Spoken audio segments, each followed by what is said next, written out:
shoveling the white stuff this morning, you're left with the dark, slushy stuff instead. But don't get too comfortable with that mild, wet weather.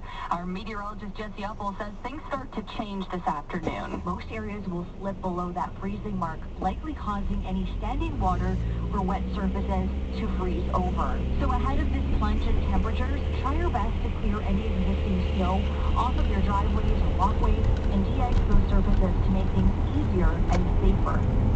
And looks like temperatures have already reached that freezing mark here in the GTA. There's also a winter weather travel advisory in place to areas west of the city. There's been numerous calls to our traffic center this morning about ponding and pooling in some areas of the major highways, which could eventually freeze over. We got this call to our traffic center from the QEW. Through here, Ontario, which I think is a long-term construction zone, there was a big puddle in the left lane, left shoulder. So people were having to swerve to avoid it. You can always let us know what's happening and what you see with a free call to star 680. As for flights at Pearson, there's lots of orange and red on the departures page.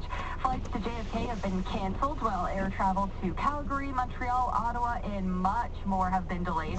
For the live updates, you can check the Toronto Pearson website, torontopearson.com. Reporting live, Sarah Carioni, City News. Thanks a lot, Sarah. And as you just heard, all that cold weather can lead to ice and a lot of slips and falls. City's Tiffany Goodwin has more on what experts say you can do to prevent yourself from slipping on the ice.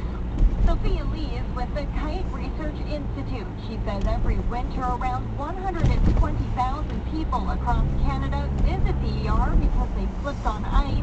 Lee says poor footwear, slow reaction time, and just not paying attention when on the ice or snow can lead to a fall.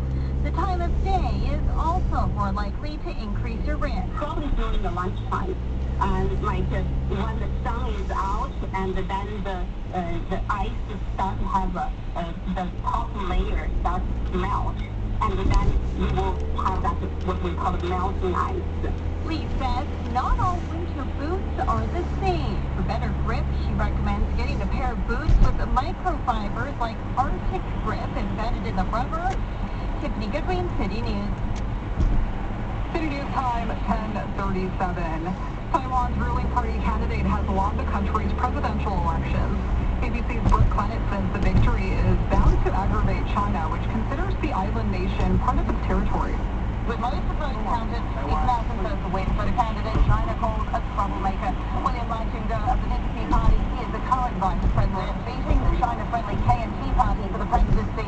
China has called this election a decision between peace and war. Apart from tensions with China, the election largely hit